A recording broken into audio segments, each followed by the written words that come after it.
Hello Year 4. So we've just read a chapter with Miss Clark that was quite different to the others. Josh Lacey, our author, was speaking in the first person and in the present day. So let's go back and see what's going on with Pip. Okay. You'll have to excuse me, I have a bit of a runny nose, but we'll persevere. On Monday morning, like every other Monday morning, Pip worked alongside Samuel, following his stepfather's orders. He wiped blades, tidied the workshop and kept the fire roaring. But that Monday, unlike any other Monday, they didn't work in the afternoon. That Monday was different. When Pip woke up in the morning, he lay in bed for a few minutes, listening to the sound of voices in the other room. Reluctantly, knowing he would get in trouble if he lazed around much longer, he rolled out of the warmth and pulled on his clothes. In the workshop, Samuel was sitting on the floor, entertaining the girls, doing tricks with a wooden top. Bridget giggled and clapped her hands. Susanna said, my turn, it's my turn now." "Morning," said Pip. The girls looked up briefly and smiled at their brother. Then, returning their attention to the spinning top, Samuel said, "Morning, Pip. Sleep well?" "Yes, thanks," said Pip. "No more nightmares?" "No." "Good. We'll have breakfast in a minute." Susanna tugged her father's sleeve, asking him to spin the top again. Pip walked outside. He had a pee in the woods and then hunched over a barrel of rainwater to wash his face. The cold water shocked him fully awake. Pip liked his stepfather, but couldn't help feeling a bit contemptuous of him. Ooh, that's a good word, contemptuous. Although Samuel Smith had fought in a few battles, he'd never actually killed a man.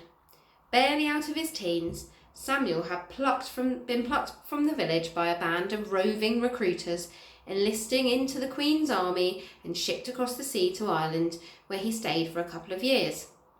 As Samuel himself was happy to admit, he'd been a reluctant recruit, always trying to avoid trouble, spending most of his time working in the smithy, reshoeing horses and repairing broken weapons, dreaming about the day that he could return to Margmay and sleep in his own bed. If Pip went to war, he'd want to fight. Of course he would. That was the point of a war. He'd try and kill as many men as possible. He often lay awake at night, dreaming about battles, imagining himself striding forward with a sword clasped in his right hand, a shield strapped to his left arm. He saw himself cutting a path through the enemy, swiping with his long blade, lopping limbs from anyone unlucky enough to come near him, leaving a trail of blood and fingers. What little Samuel had learnt during those 2 years in the army he'd now passed on to his stepson, showing him how to fight with a broadsword, a rapier, remember those Italian thin swords, a spear, an axe and a knife. Pip learnt fast. Though he was half the size of his stepfather, he usually won their duels. He was more aggressive, more determined, and gradually growing more skillful, taking his stepfather's few tricks and turning them against him, developing and improving what he'd been taught. Pip was only 12 years old. But, according to Samuel, he could already fight like an assassin. After breakfast, bread and water, just as always, Isabel cleared away the dishes, then took her daughters outside. They would play in the garden while she weeded the vegetables and fed the hens. Pip thrust some kindling onto the fire and fanned the flames until they were blazing fiercely. The heat was astonishing. That's the worst part of being a smith, the constant heat, frying your eyes, scalding your skin, making your hair frizz. If the fire isn't hot enough, the metal won't be bendy, and you can't shape it properly, which is why smiths have to keep piling wood on the flames, even on the hottest summer days. Pip and Samuel spent the morning working together, sharpening some knives and fitting the handle on an old axe. Just before lunch, a tall, thin man walked through the door, followed by a short, fat man. Pip stared at the two men and wondered who they were.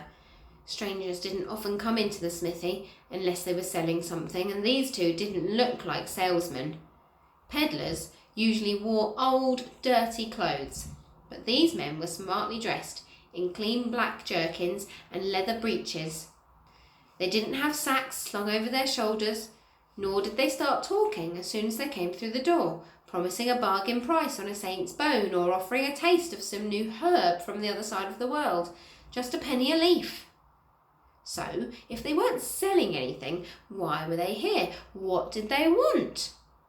One of them, the taller, had a lean body and an even leaner face with high cheekbones and a cruel mouth. Pip immediately thought of a nickname for him. The Weasel. Yes, that was perfect. He did look like a weasel, thin and vicious, stealing eggs from birds' nests or sneaking through the grass in pursuit of a mouse. The other man was short and plump. Piggy little eyes peered out of his fat face. His belly flopped over the leather belt tied around his middle. He had wild hair, a straggly beard, and thick, strong arms. Pip tried to think of a nickname for him too. Cake Lover, Lardy, Blubbermouth. They were all good names, but none of them were quite right. I'll call him Pigface for now, thought Pip, till I can think of something better. The weasel glanced around the workshop, then pointed his long forefinger at Pip's stepfather. Are you Samuel Smith? I am, said Samuel. And who might you be? We've travelled a long way to see you, said the weasel, as if he hadn't heard Samuel's question. We've been told that no one in England makes the short sword with greater skill than yourself. Sadly, that's not true, said Samuel. I'm a smith, not a sword maker. If you're looking for someone to make a sword, I can give you some names. Where do you come from? London, said the weasel. Pip looked at the weasel with more interest. Maybe later, when his stepfather was calculating prices for whatever the men eventually decided to buy, he would have a chance to quiz the weasel about life in London. He didn't often meet people who'd actually been there. He loved hearing their stories. Samuel said, You'll find 100 good sword makers in London. Better than me, cheaper too. You don't make swords? The farmers round here don't have much use for modern weaponry. We mostly do knives.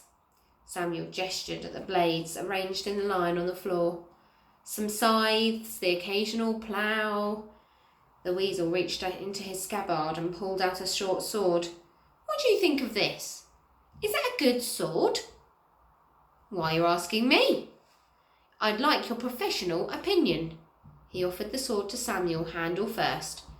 Go on, tell me what you think. Samuel took the sword. He turned it over, then over again. He sniffed the handle, ran his finger down the blade and swung the sword through the air back and forth, then handed it to the weasel. Not bad, he said. Not bad? That cost me 10 shillings. It's worth 2, said Samuel. 3 at the most. The weasel laughed. You see, you do know about swords. He said you did. He? You have an excellent reputation, my friend. People were talking about you in the bear garden. About me? Yes. I'm surprised to hear that, said Samuel. Oh, yes, they told me all about you, said the weasel. They said there's a smith who lives in the woods. He makes a lot of money, but he never spends it. Has a bag of gold hidden in the house. Can you remember what word that we used to describe a person who has lots of money and never spends it?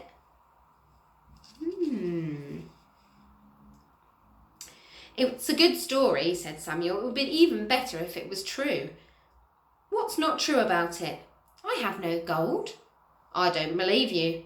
Samuel shrugged his shoulders. Believe what you like. I will, said the weasel. He took a step towards Samuel and lifted the sword, pointing the tip of the blade at Samuel's chest. I believe you have a bag of gold hidden in this house, and I'd like you to give it to me right now. At that moment, Pigface eased his sword from his scabbard and took up a position near the door, his bulky body blocking the exit, preventing anyone from escaping. Pip stayed very still. When you're being robbed, the worst thing you can do is make a sudden movement. Keep calm, Samuel always said. Don't panic. Wait for them to make a mistake. Don't worry, they will. And he was right. They always did. Robbers came to the workshop every 2 or 3 months, attracted by the prospect of a wealthy smith working in the woods, half an hour's walk from the nearest village, out of earshot or eyesight of nosy neighbours. Most of them were just young lads, 16 or 17 years old, who got bored of working in the fields and thought they could make some easy money. It was their first or second robbery. They didn't have a clue what they were doing. They were nervous and aggressive, and usually made their first mistake after a couple of minutes. "Come on, my friend," said the weasel. He didn't sound nervous or aggressive, and he looked as if he knew exactly what he was doing. "Where's the gold?" "People tell a lot of tales," said Samuel, shaking his head and smiling, as if he hadn't noticed the sharp sword aimed in the middle of his chest. Pip could tell that his stepfather was making a great effort to stay calm. He wondered if the weasel could tell that too. "Who's been telling you these crazy stories?" "A friend of yours," said the weasel. "Who?" "Just a friend." "I don't have many friends," said Samuel. "What was his name?" "George Stone." For a moment Pip thought the weasel had said George Stone, but that was impossible. His ears must have been tricking him. Then Pip realised he must have understood correctly, because Samuel had heard the same words too. "George Stone is dead," said Samuel. "He died 5 years ago." The weasel smiled. "If he's dead, how did I see him last Friday?" Pip stared at the weasel. He could feel a strange sensation racing through his body, somewhere between terror and exhilaration. Could it be true? Could it? Samuel said, "Maybe you saw a ghost." Then he's a ghost who owes me £30, said the weasel. "Come on, my friend, where's the gold?" "I've told you already," said Samuel. "I have no gold." The weasel must be lying, thought Pip. It's not true, it's not possible. For as long as he could remember, his existence had been defined by the death of his father. He was the boy without a dad. That was who he was, how he thought about himself, but his father was still alive. What would that mean? If his father was still alive, where was he? In the bear garden? No, that made no sense. If George Stone was in London, only 30 miles away, wouldn't he have come to Mildmay? Of course he would, unless he'd been in prison, or lost his memory, or been forced to fight in a private army, or... No, the weasel must be lying. That was the simplest explanation, and therefore the best. He looked like the type of man who lied. He had a liar's eyes, thin and narrow. The weasel took another pace towards Samuel. Now the sword's tip was touching his chest right above his heart. "Come on, my friend," said the weasel. "You got his wife, you can pay his debts. Where's the gold?" Samuel shrugged his shoulders almost sadly. "If I was rich, would I really be living here, mending knives? Don't lie to me, my friend." I've lost my place, said the weasel, nudging the blade into Samuel's chest. "The gold, where is it?" Samuel was 43 years old. He had grey hair and a bald patch on the top of his head. His skin was ruddy and coarse from years of working at the forge, standing over the hot flames. He was no match for 2 strong young men armed with swords.